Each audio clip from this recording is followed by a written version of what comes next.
Pinatatawag na sa Senado ang mga dating amo ng kasambahay na nabulag at nabungi dahil sa pangmamaltrato sa Occidental Mindoro.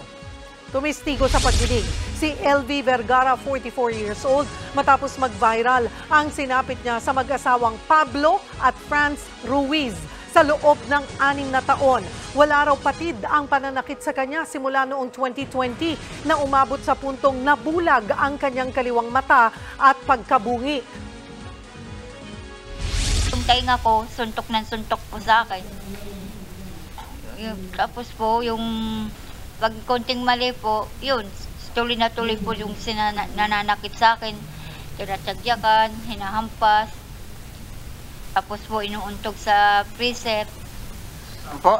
Sa freezer po, nakahigang freezer. Inuuntog po yung ulo ko sa CR. Sununtok talaga po. Po, sumuntok. Yung pong babae. Babae, yung asawa ni Mr. Ruiz. Opo, si Dati Franz. Hindi naman kayo lumalaban noon, talagang... Hindi po. Tinatakot po niya ako eh.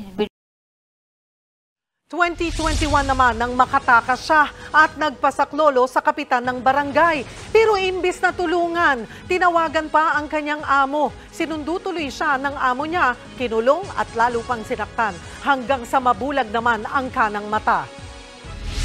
Dahil meron siyang kailangan at yung kailangan na yun ay tulong mo sa magkanong kadahilanan na hindi mo ginawa ng trabaho mo ng tama. Kasi kung ginawa mo yung trabaho mo ng tama, hindi na sana lumala pa yung sitwasyon ni Ma'am LV. Hindi ko po sinumbong yun sa Senator. Wala pong pagsusumbong. Marami po doon pong mga tao na kasama ko po. No show sa Senate hearing ang mag-asawang amo ni LV at 2 nilang anak.